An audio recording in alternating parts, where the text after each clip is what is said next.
جی بسم اللہ الرحمن الرحیم، السلام علیکم۔ امید ہے آپ لوگ خیریت سے ہوں گے۔ ہمارا آج کا جو ولاگ ہے وہ ظاہر ہے کوئی بہت اچھی صورتحال نہیں ہوتی جب پولیٹیکل ورکر، میں لفظ پولیٹیکل ورکر جو ہے اس کے اوپر ضرور زور دوں گی کہ ان کو جو ہے پریشرائز کیا جائے، یا وہ اپنے جگہ کو چھوڑیں، اپنے نظریے کو چھوڑیں، اپنی سوچ کو چھوڑیں، یا وہ اپنی پارٹی کو چھوڑیں اور دباؤ کے تحت چھوڑیں۔ ہم نے یہ بہت دیکھا ہے۔ ہم نے 2002 میں نے اپنی جب صحافت کا آغاز کیا تھا تو اس وقت بھی ہم نے دیکھا تھا کہ پیٹریوٹ کس طرح سے بنائی گئی تھی، اور اس کے بعد ہم نے 2013 میں بھی دیکھا، اور پھر اس کے بعد ہم نے 2018 میں تو بے تحاشا دیکھا کہ کس طرح سے لوگ جو ہیں ان کو مجبور کیا گیا۔ تو آج ایک تو اس کے اوپر بات ہوگی، دوسرا فیاض الحسن چوہان صاحب جو ہیں، جو کہ تحریک انصاف کے وہ ایک ان کے ایم پی اے سابق رکن صوبائی اسمبلی، کوئی بہت آئیڈیل وہ نہیں رہے نہ ہیں۔ ان کے بارے میں جو خواتین کے بارے میں وہ جو جملے استعمال کرتے رہے، ان کے اوپر بہت اعتراضات ہیں۔ ان کا جو طرز سیاست، ان کا لب و لہجہ، ان کا انداز آواز، جو بھی ان کے الفاظ ہوتے تھے وہ ان کے اوپر ہمیں بہت زیادہ جو ہے اعتراضات رہے ہیں اور ہیں ابھی بھی۔ لیکن آج انہوں نے ایک جو پریس کانفرنس کی ہے، مختلف لوگ چونکہ پارٹیاں چھوڑیں،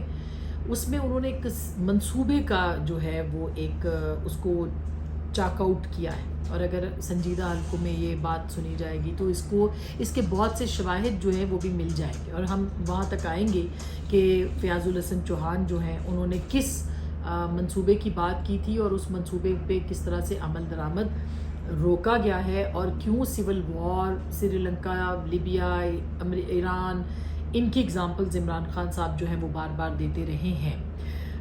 اس کے اوپر ہم بات کریں گے آج کے اس ولاگ کے اندر، اور تھوڑا سا آپ کو فوڈ فار تھاٹ دیں گے کہ آپ ذرا چیزوں کو کنیکٹ کریں، کیونکہ انفارچونیٹلی ہمارے ہاں لوگوں کی یادداشت بہت مختصر ہوتی ہے، اور چونکہ سٹوری اور نظریہ اور بیانیہ اتنی تیزی سے بدلا جاتا ہے کہ لوگوں کو حقائق جو ہیں وہ ان تک نہیں پہنچ پاتے، اور اگر پہنچ پاتے ہیں تو وہ ذہن کی سلیٹ سے صاف ہو جاتے ہیں، اور ایک نیا بیانیہ اس کے اوپر جو ہے وہ راج کرنے لگتا ہے، اور یوں انسان کی جو سائیکولوجیکل جو سائیکی ہے، جو نفسیات ہے، وہ اس کے ساتھ بہت جڑی ہوئی ہے۔ جو ہم دیکھ رہے ہوتے ہیں، جو ہم پڑھ رہے ہوتے ہیں، جو ہم سوچ رہے ہوتے ہیں، یہ سب کچھ، اور ہم نے پچھلے 4 سال میں اس کو میں نے ذاتی طور پر بہت تجربہ اس کے اوپر کیا ہے کہ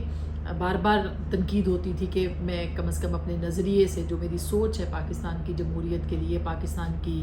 ہیومن رائٹس کے لیے، فریڈم آف سپیچ کے لیے، جو ہم بات کرتے تھے، تواتر کے ساتھ بات کر رہے تھے، لکھ رہے تھے، بول رہے تھے، ہمیں کس طرح سے ہٹایا جاتا تھا، کیونکہ ہم سب بہت سے اور بھی میرے دوست، میں خود کو اس میں بالکل بھی نہیں شامل صرف کرنا چاہتی، لیکن بہت سے ایسے لوگ تھے جو کہ مستقل بات کر رہے تھے، اور وہ مسئلہ بنے ہوئے تھے، کیونکہ وہ اس نیریٹو کو جو ہے وہ ڈیمیج کر رہے تھے جو نیریٹو اسٹیٹ کی طرف سے بنایا جا رہا تھا۔ تو جو ہوا ہے، آج شیریں مزاری صاحبہ کے اوپر خاص کر کے میں بات کرنا چاہتی ہوں۔ شیریں مزاری صاحبہ کے ساتھ بہت اچھے میرے مراسم تھے، بہت اچھی وہ خاتون، پڑھی لکھی خاتون ہیں، اور ایک بہت میرا احترام ہے ان کے لیے، ان کی صاحبزادی کے لیے ان سے زیادہ احترام ہے ایمان کے لیے، اور وہ جس طرح سے وہ مظلوموں کی آواز بنتی ہے، اور جس طرح سے وہ ہمیشہ لوگوں کے ساتھ کھڑی ہوتی ہے، ہر کونے سے پاکستان کے اس کے لیے جو ہے وہ دعا آئی ہے، مدد آئی ہے، لوگ اس کے لیے ساتھ کھڑے ہوئے ہیں، صرف اس وجہ سے کہ وہ نظریات کے ساتھ اور اصولوں کے ساتھ کھڑی ہوتی ہے اور ہوئی ہے۔ تو ڈاکٹر صاحبہ جو ہیں، ان کے ساتھ ان کی جو رہائی ہوئی اور ان کا جو اسٹیٹمنٹ آیا، مجھے ذاتی طور پر بہت تکلیف ہوئی ہے، بہت پینفل ہے یہ کہ کوئی بھی پولیٹیکل ورکر جو ہے وہ اس طرح سے جب اس کو کہنا پڑے کہ اس کے بچی کے بارے میں، یا بچوں کے بارے میں، یا اپنی والدہ کے بارے میں، اور اپنی صحت کے بارے میں، اور پھر وہ ایک محسوس ہوتا ہے کہ ایک دباؤ آپ کے اوپر ہے، اور دباؤ تھا کہ 4 دن جس طرح سے ان کو رہا کیا جاتا رہا، پھر گرفتار، اور پھر 4 دفعہ، تو ایک دباؤ ان کے اوپر جو ہے وہ موجود تھا۔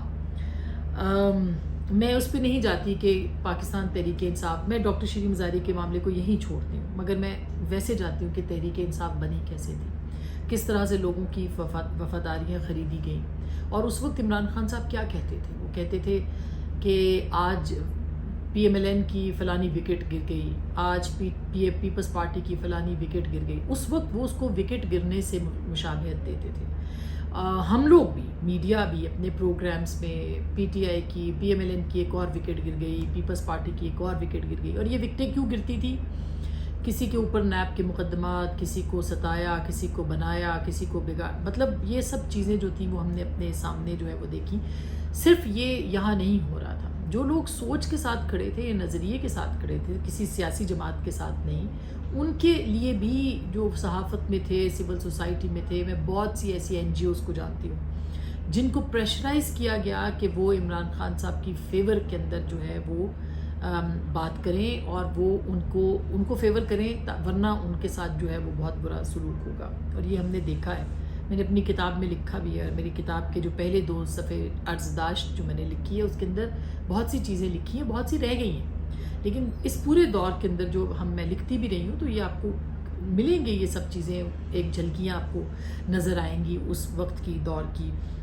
اس لیے یہ نہیں کہ میں نے لکھی ہے تو آپ پڑھیں، مگر آپ کو پڑھنا ضرور چاہیے تاکہ آپ تھوڑا پیچھے بھی جائیں. بہت سے لوگ لکھ رہے تھے، ندیم فاروق پراچا لکھ رہے تھے، زاہد حسین لکھ رہے تھے، عباس ناصر صاحب لکھ رہے تھے. بہت لوگوں نے لکھا ہے، شوق سے لکھا ہے، جوش سے لکھا ہے اور بہادری کے ساتھ لکھا ہے. تو ان سب لوگوں کو تو میرا سلام ہے. تو یہ جو ایک چیز ہے، اس کے بعد سے آپ دیکھیے کہ یہ چیزیں ہوتی رہیں. جس طرح سے تبدیلی پروجیکٹ لایا گیا، اسی طرح سے تبدیلی پروجیکٹ اب واپس بھی جا رہا ہے. اب یہاں پہ فرق ہے، تھوڑا سا فرق ہے. بالکل ہم ریشنلی سوچ رہے ہیں.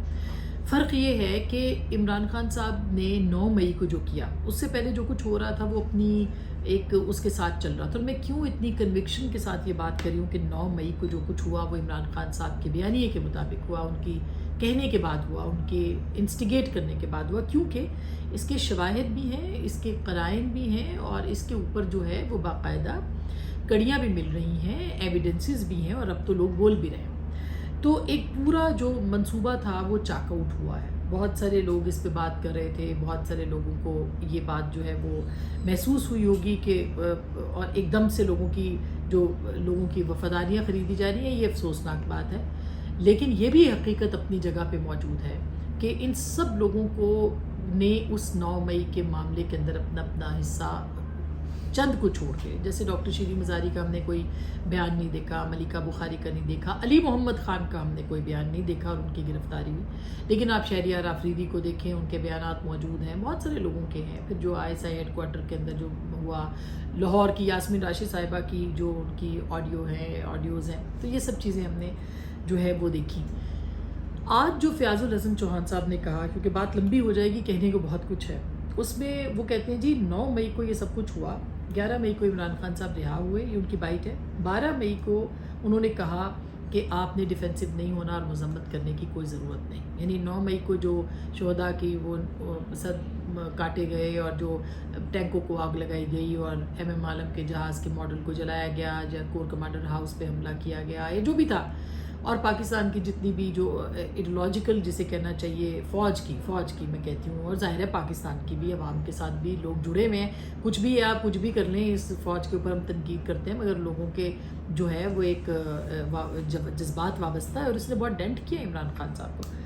عمران خان صاحب جو ہے انہوں نے کہا کہ کوئی ضرورت نہیں ہے، یہ فیاض الحسن چوہان صاحب کہتے ہیں. پھر وہ کہتے ہیں 14 مئی کو ایک اور بات انہوں نے کہی کہ 14 مئی کو فضل الرحمان صاحب جب اسلام آباد آ رہے تھے تو عمران خان صاحب جو ہیں انہوں نے کہا کہ عاطف خان کو کہ آپ اپنے لوگوں کو نکالیں اور مدرسوں کے باہر جو ہے ان کے خلاف ہنگامہ کروائیں یا احتجاج کریں. تو اس پہ وہ کہتے ہیں جی مجھے ایسے لگا کہ یہ تو اس سے سول وار کی طرف جو ہے وہ بڑھ ہے. یہ بات ہم بہت عرصے سے یہ بات کر رہے ہیں. عمران خان صاحب بار بار یہ بات کرتے تھے کیونکہ ان کا مقصد ایک ہی تھا کہ وہ وزیر اعظم بنیں گے، ان کو اس کرسی پہ واپس جانا ہے. وہ جو 2035 کا منصوبہ تھا، میں نے آج بھی لکھا ہے کالم میں، اس میں ہم ڈیٹیل کے ساتھ بتائیں گے کہاں کہاں انشاءاللہ وہ دن آئے گا کہ کہاں کہاں وہ منصوبے کے تحت کام ہو رہا تھا اور کہاں کہاں اس کو ڈسرپٹ کیا گیا. اور اس میں ایک جو شخصیت ہیں وہ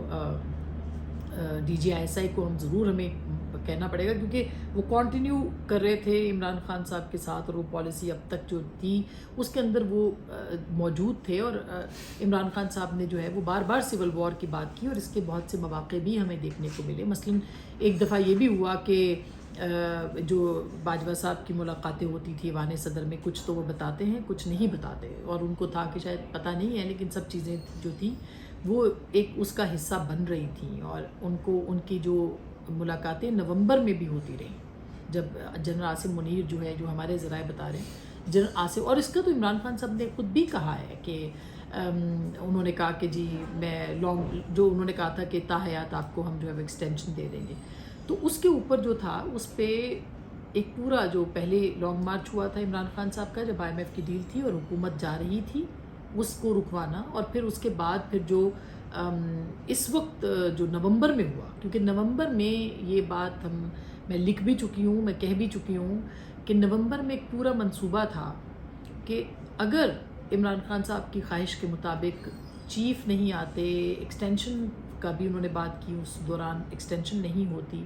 تو پاکستان میں دو چیزوں کے امکانات بہت تھے، ایک دیوالیہ ہونے کے، انارکی کی صورت میں، اور دوسرا مارشل لاء کے۔ مارشل لاء پہلا تھا، مارشل لاء کے امکانات تھے جس کو کہ خود فوج کے اندر سے بہت سے لوگوں نے جو ہے وہ اس کے اوپر بات کی، اور میں نے اس کے اوپر ولاگ بھی کیا تھا، اور اس کو جو ہے دوسرا اس کا تھا کہ اگر یہ نہیں ہوتا تو پھر انارکی اتنی ہو جائے کہ دنیا سے پریشر آ جائے خانہ جنگی سے کسی صورت کے پاکستان کے پاس جو ہے وہ پاکستان ایک نیوکلیر پاور ہے۔ تو اس موقع کے اوپر جو ہمیں ذرائع بتاتے ہیں کہ اگر جنرل ندیم انجم کی جو ایک طرح سے انہوں نے جس طرح اس معاملات کو ان کو ڈیل کیا، اگر وہ نہ ڈیل کرتے تو شاید حالات جو تھے وہ اس وقت وہی ہوتے جو عمران خان صاحب کی خواہش تھی، اور وہ خواہش یہی تھی کہ آپ جو ہے وہ خانہ جنگی کی طرف چلے جائیں اور آپ بگاڑ دیں۔ اب اس میں کوئی، میں نہیں کہتی کہ کوئی باہر کا کوئی منصوبہ تھا، لیکن بہت سارے جو ٹویٹس آ رہے ہیں ان کی جو فیور آ رہی ہے ہم اس کو جوڑ سکتے ہیں کہیں نہ کہیں، لیکن یہ ضرور ہے کہ یہ ایک پوری کوشش ضرور تھی کہ کسی بھی طریقے سے جنرل عاصم منیر کو روکا جائے، اور یا تو ایکسٹینشن ہو یا پھر ایکسٹینشن کے بعد فوری طور پر الیکشنز ہو جائیں، الیکشنز ہو کے 2/3 اکثریت کے ساتھ ہو جائے، اور اس کے بعد پھر جنرل فیض کو جو ہے وہ آرمی چیف بنا دیا جائے۔ یہ ایک خبریں اب کوئی زبان زد عام ہیں، یہ کوئی ڈھکی چھپی بات نہیں ہے، مگر اس میں ضرور جو ہے وہ یہ ایک اطلاع یا ایک خبر ضرور ہے کہ اس پلان کو جو تھا سول وار کے، یہ اس وقت روکا گیا تھا، اور اس کے بعد یہ اب جو ہے معاملہ آتا ہے اس دوران جو کہ سول وار کی صورتحال بنائی گئی تھی 9 مئی کو، اور اس میں ریڈیکیول کرنا تھا فوج کو، ادارے کو، اور پھر ایک سافٹ کو ابھارنا تھا۔ اس کی تھوڑی سی تفصیلات میں نے بتائی ہیں، ابھی بہت سی تفصیلات ہیں وہ ہم کسی وقت آپ کو بتائیں گے کہ کس طرح سے اس نے ڈینٹ کیا ہے اور کرنا تھا اور کرنے جا رہے تھے مزید، کہ یہ سارے معاملات ہوئے۔ اب ایک چیز جو کہ مجھے کہنی ہے وہ یہ ہے کہ بھلے ارشد شریف کا قتل ہو، بھلے یہ ساری جو کانسپریسیز تھیں اور یہ اقتدار کی غلام گردشوں کے اندر جو محلاتی سازشیں تھیں، ان کو تو سامنے آنا ہی پڑے گا، لانا ہی پڑے گا، ان کے جو کردار ہیں ان کو سامنے لانا پڑے گا، لیکن اس کے ساتھ ساتھ جو PDM گورنمنٹ ہے اس کو بھی عمران خان صاحب کی حکومت نہیں بننا چاہیے۔ آزادی اظہار کے حوالے سے ان کو باقی جو دیگر معاملات ہیں ان کو جواب دہ ہونا پڑے گا عوام کی عدالت کے اندر، لہٰذا اپنی پالیسیز کے اندر ان کو عوام دوستی بھی رکھنی ہے، اور ساتھ میں جو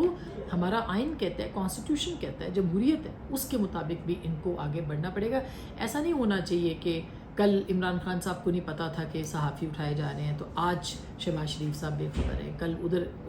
وفاداریاں تبدیل ہو رہی تھی تو آج یہ وفاداریاں تبدیل ہوں۔ تو میرا خیال ہے کہ یہ ایک بہت اہم بات ہے جس کو کہ میں بات اس پہ کرنا چاہتی تھی۔ تو ذرا سوچئے گا ضرور کہ پاکستان کے اندر خانہ جنگی بہت اعتراضات ہیں، بہت اختلافات ہیں، نظریات کے ساتھ بھی، اسٹیبلشمنٹ کے رویے کے ساتھ جو رہا ہے پاکستان کے ساتھ 75 سال کا ایک وہ ہے